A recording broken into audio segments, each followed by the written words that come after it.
This is Jackery's Explorer 1500 Ultra, and it's one of the newest products in their lineup. And one of the first things that you notice is that it's actually the lightest power station in its class size. And this thing is meant to be a work companion. It's perfect for mobile job sites, for doing work off the grid where you need power but you don't have it. We've of course done a lot of jobs here in the house and out on the land where we didn't have power, and having a power supply like this little guy is a huge asset. It makes work way easier. And this unit is IP65 rated, which means that it's nearly bulletproof, it's protected against dust and even water. It has these rubber socket protectors that you can open or close to keep it safe from stuff that you don't want to get in there. Little water, little sawdust, no problem. This thing was made for messy job sites and made for running big tools.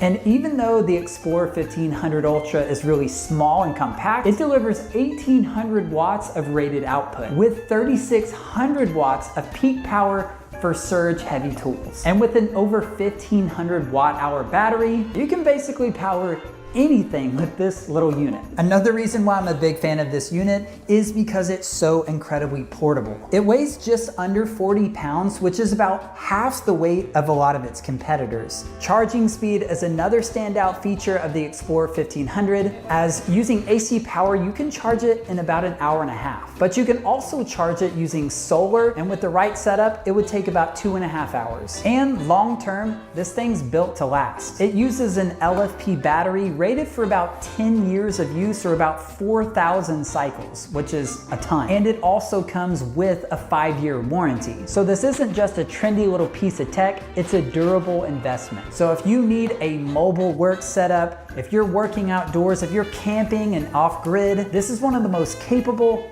compact, and versatile power stations that I've used. And if you're interested in getting your hands on the Explorer 1500 Ultra, I'll of course leave the link to it in the description of this video.